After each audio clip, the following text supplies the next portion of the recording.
ನಾಗರಾಜ್ ಅವರು ಅವಾಗಿಂದ ನನಗೆ ಕೊಡ್ತಾನೆ ಇಲ್ಲ ಅಂತ ಏನ್ ಸರ್ ಅರ್ಧ ಗಂಟೆ ಅವ್ರಿಬ್ಬರನ್ನೇ ಮಾತಾಡ್ಸ್ಬಿಟ್ರಲ್ಲ ಸರ್, ಏನ್ ಸರ್ ಮೋಸ ಇದು? ಅದ್ರಲ್ಲಿ 20 ನಿಮಿಷ ನೀವೇ ತಗೊಂಡ್ಬಿಟ್ರಿ. ಅಲ್ಲ, ಅದ್ರಲ್ಲಿ 20 ನಿಮಿಷ ನೀವೇ ತಗೊಂಡ್ಬಿಟ್ರಿ. ಹೇಳಿ ಸರ್, ಹೇಳಿ ಸರ್, ಪ್ರಶ್ನೆ ಏನ್ ಸರ್ ನಿಮ್ದು? ನಿಮ್ಮಲ್ಲಿ ಈ ಸಮಸ್ಯೆಗಳಿಲ್ವಾ? ಖಂಡಿತವಾಗ್ಲೂ ಇಲ್ಲ ಅಲ್ಲ, ಯಾವ ನಾಗರಾಜ್ ಟಿಕೆಟ್ ಅವರೇ, ಸಮಸ್ಯೆ ಇಲ್ಲ. ಇಲ್ಲ. ಎಲ್ಲವೂ ಕ್ಲಿಯರ್ ಆಗಿ ಹೋಗಿದೆ. ಅಸೆಂಬ್ಲಿ ಅಲ್ಲ, ಎಲ್ಲವೂ ಕ್ಲಿಯರ್ ಆಗ್ಬಿಟ್ಟಿದೆ. ಮುದ್ದನ್ಮೇಗೌಡರು ನಮ್ಮ ಹತ್ರ ಮೆಂಬರ್ಶಿಪ್ ತಗೊಂಡು ಪಾರ್ಟಿ ಸೇರ್ಪಟ್ಟಿರೋದು, ಸೇರ್ಪಟ್ಟಿದ ಕ್ಲಿಪ್ಪಿಂಗ್ ನಿಮ್ಮಲ್ಲೂ ಕೂಡ ಇದೆ, ಪಬ್ಲಿಕ್ ಟಿವಿ. ಅದ್ಯಾವ ಸಿದ್ಧಾಂತ ಬಂತಲ್ಲಿ? ಯಾವ ಸಿದ್ಧಾಂತ ಸರ್? ಮುದ್ದನ್ಮೇಗೌಡರು ಬಿಜೆಪಿಯಲ್ಲಿ ಇದ್ರಲ್ಲ, ಅದ್ಯಾವ ಸಿದ್ಧಾಂತ? ಯಾಕೆ ಸರ್ ಹೋದ್ರು ಗೊತ್ತಾ ಸರ್? ಪಾಪ ದೇವೇಗೌಡರು ಹಿರಿಯರು ಗೌರವ ಸೀಟ್ ಕೊಡ್ಬೇಕಾದ್ರೆ ಬಿಟ್ಟು ಇವ್ರ ಕಾಟಕ್ಕೆ ಪಾಪ ಅಲ್ಲಲ್ಲ, ಅವ್ರು ಬಿಜೆಪಿಯಿಂದ ಬಂದವರಲ್ವಾ? ಕಾಟ ಒಂದೊಂದಲ್ಲ, ಒಳ್ಳೊಳ್ಳೆ ಅವ್ರು ಬಿಜೆಪಿಯಿಂದ ಬಂದವರಲ್ವಾ ಸರ್? ಪಾರ್ಟಿ ಬಿಟ್ಟು ಬಿಜೆಪಿಯಿಂದ ಬಂದವರು ತಾನೆ. ಕಳೆದ 6 ತಿಂಗಳಿಂದ ಕ್ಯಾಂಡಿಡೇಟ್ ಅಂತ ಅನೌನ್ಸ್ ಮಾಡಿದ್ದು.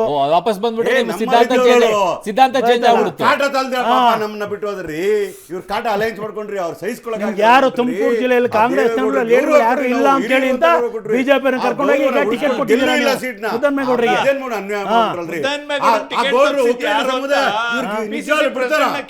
ಅವ್ರು ಮಾಡಿದ ಮೋಸಕ್ಕೆ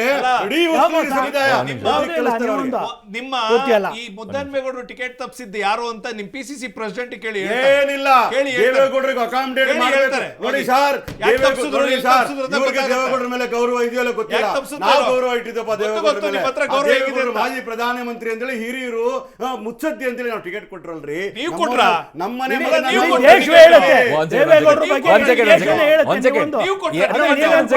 ಸಿದ್ದರಾಮಯ್ಯನವರು ಚುನಾವಣೆ ಭಾಷಣದಲ್ಲಿ ದೇವೇಗೌಡರನ್ನ ಏನ್ ಹೇಳಿದ್ರು ಸರ್? ಪಾಪ ಹೊಗಳಿದ್ರಲ್ವಾ? ಹೊಗಳಿದ್ರಲ್ವಾ? ಸಮ್ಮಿಶ್ರ ಸರ್ಕಾರ ಖಂಡಿತವಾಗ್ಲೂ ಹೊಗಳಿದ್ರ? ನಾವು ಕ್ಯಾಂಪೇನ್ ಮಾಡಿದ್ವಿ.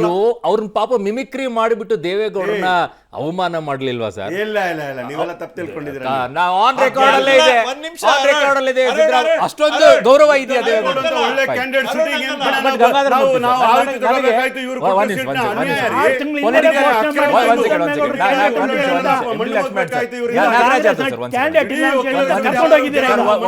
ನಾಯಕರುಗಳು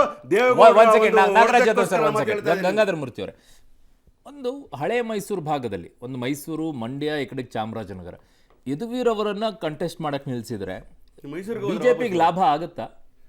ಇಲ್ಲ, ಒಂದು ನೋಡಿ, ಯಾಕಂದ್ರೆ ಅಲ್ಲಿ ಹೆಚ್ಚಿನ ರೀತಿಯಲ್ಲಿ ಗೌರವವನ್ನ ಒಡೆಯರ್ ಸಂಸ್ಥಾನಕ್ಕೆ ಕೊಡ್ತಾರೆ ಅವರು. ಇಲ್ಲ ನೋಡಿ, ಅವ್ರ ತಂದೆಯವರು ಕೂಡ ಶ್ರೀಕಂಠದತ್ತ ಒಡೆಯರು ಕೂಡ 2 ಸಲ MP ಆಗಿದ್ದು.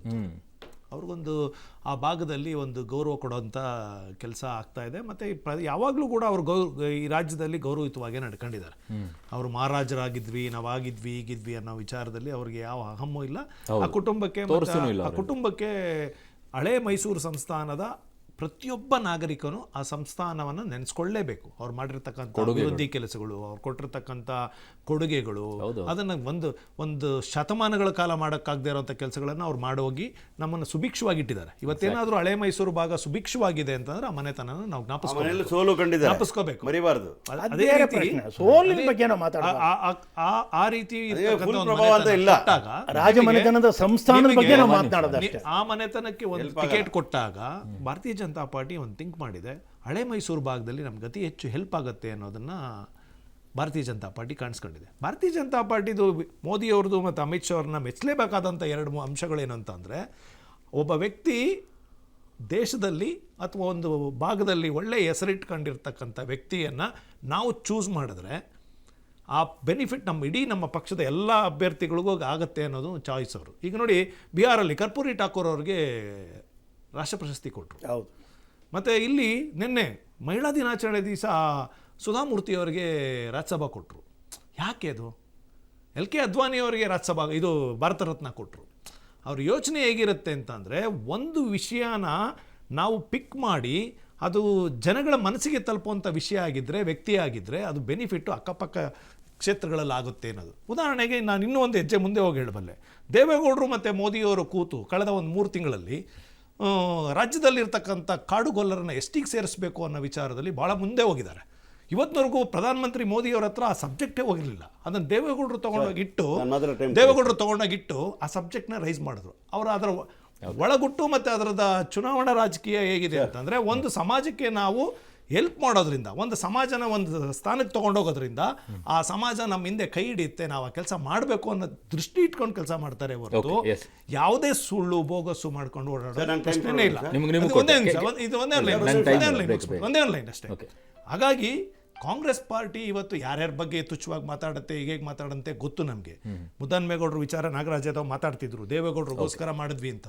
ಅದಲ್ಲ, ಮಾನ್ಯ ಡಿ ಕೆ ಶಿವಕುಮಾರ್ ಅವರು ಅವತ್ತಿನ ಕಾಲದಲ್ಲಿ ತಮ್ಮ ಸುರೇಶ್ಗೆ ಟಿಕೆಟ್ ತಪ್ಪುತ್ತೆ ಅನ್ನೋ ಕಾರಣಕ್ಕೆ ಎಲ್ಲಿ ದೇವೇಗೌಡರು ಗ್ರಾಮಾಂತರ ಕೇಳ್ಬಿಡ್ತಾರೋ ಅಂತ ಹೇಳಿ ತಪ್ಸಕ್ಕೋಸ್ಕರ ಅದನ್ನ ತಗಲಾಕ್ಸಿಲ್ಲ.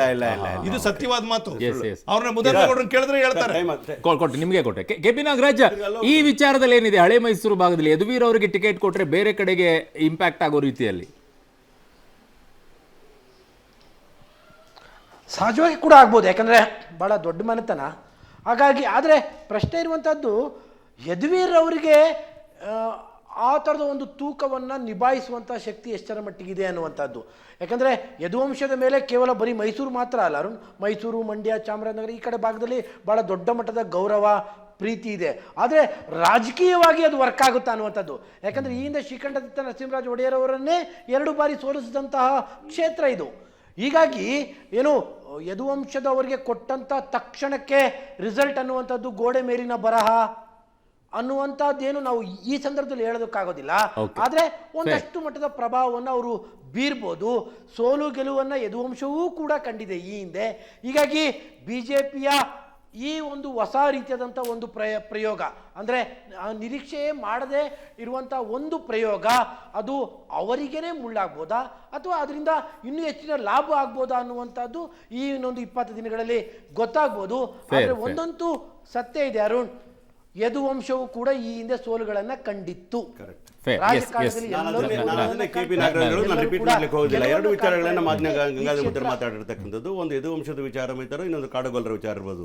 ನಾವು ಯದುವಂಶದ ವಿಚಾರ ತಗೊಳ್ಬೇಕು ಅನ್ನೋದು 2 ಕಡೆ ಸೋಲಾಗಿರ್ತಕ್ಕಂಥ ಅವ್ರ ಪಾರ್ಟಿಲಿ ಯಾರನ್ನ ಬೇಕಾ ಕ್ಯಾಂಡಿಡೇಟ್ ಮಾಡ್ಕೊಂಡು ಬೇಡ ಅಂತ ಹೇಳಿಲ್ಲ ನಾವು. ಅವ್ರು ಬೇಕಾಗಿರ್ತಕ್ಕ ವಿಚಾರ ಅದು ಒಂದು ತಿಳ್ಕೋಬೇಕು. ಯಾವ ಕಾರಣಕ್ಕೆ ಚೇಂಜ್ ಮಾಡ್ತಾರೆ ಪ್ರತಾಪ್ ಸಿಂಹನ್ ಅಂತ ನೋಡಿದಾಗ ಅವರ ಪಕ್ಷಕ್ಕೆ ಮುಜುಗರ ಆಗ್ತಕ್ಕಂಥ ರೀತಿಯಲ್ಲಿ ನಡ್ಕೊಂಡಿರತಕ್ಕ ವಿಚಾರ ಇರ್ಬೋದು, ಅವ್ರು ಪಾಸ್ ಕೊಟ್ಟಿದ್ದ ವಿಚಾರ ಇರ್ಬೋದು, ಅವ್ರ ಅರೋಗನ್ಸ್ ಇರ್ಬೋದು, ಆಂಟಿ ಇನ್ಕನ್ಸ್ ಇರ್ಬೋದು. ಅವ್ರು ಸೋಲ್ತಾನೆ ಅಂತ ಗೊತ್ತಿರೋದಕ್ಕೋಸ್ಕರ ಅವರ ಸರ್ವೆ ಪ್ರಕಾರ ಸೋಲ್ತಾನಂತಕ್ಕೆ ಬೇರೆ ಕ್ಯಾಂಡಿಡೇಟ್ ತರಲಿಕ್ಕೆ ಪ್ರಯತ್ನ ಮಾಡೋದು ಒಂದು ಭಾಗ. ಆದರೆ ಕಾಡುಗೊಲ್ಲರ ವಿಚಾರದಲ್ಲಿ ಇಷ್ಟೆಲ್ಲ ಮಾತಾಡ್ತಾರಲ್ಲ ಡೋಂಗಿಗಳು ಅಂತ ಹೇಳ್ತೀನಿ. 2014ರಲ್ಲಿ ಸಿದ್ದರಾಮಯ್ಯ ಸರ್ಕಾರ ಎಸ್ಟಿಗೆ ಮಾಡಬೇಕಾದ್ರೆ ಶಿಫಾರಸ್ ಮಾಡಿದ್ರು.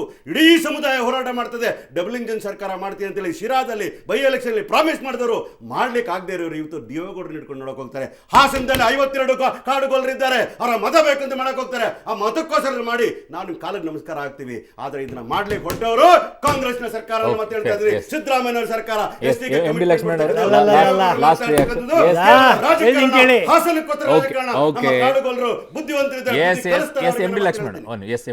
Last reaction. ಫೈನಲಿ ನಿಮ್ಮಲ್ಲಿ ಒಂದಿಷ್ಟು ಹಳಬರನ್ನ ಕಿತ್ತಾಕಿ ಹೊಸಬ್ರಿಗೆ ಕೊಡೋದಂತೂ ಗ್ಯಾರಂಟಿ ಟಿಕೆಟ್. ಕಿತ್ತಾಕ ಅಂತಕ್ಕಂಥ ವರ್ಡನ್ನು ಉಪಯೋಗಿಸಂಗಿಲ್ಲ ನಾವು. ಹೊಸ ಅನುಭವ ಸೊಫಿಸ್ಟಿಕೇಟೆಡ್ ಆಗಿ ಕಳುಹಿಸಿಕೊಟ್ಟು ಹೊಸಬರನ್ನ ತರ್ತೀರಾ ಅಂತ. ಯಾಕೆ ಒಗೆಯದೆ ಅಂತ ಪ್ರಶ್ನೆ ನೀವು. ನಿಮ್ಮ ಸರ್ವೆಗಳು 6 ತಿಂಗಳಿಂದ ಸರ್ವೆ ಹೇಳ್ತದೆ. ಟೈಮ್ ಇಲ್ಲ ನಾಗರಾಜ್ ಅದಕ್ಕೆ ನೀವು ಬದಲಾವಣೆ ಮಾಡ್ತೀರಿ. 28 ಗೆಲ್ತೀವಿ. ಒಂದು ಕ್ಷೇತ್ರನೂ ಕೂಡ ಕಿತ್ತಾಕಿ 28 ಬಿಜೆಪಿಯನ್ನು ಗೆದ್ದೇ ಗೆಲ್ತೀವಿ.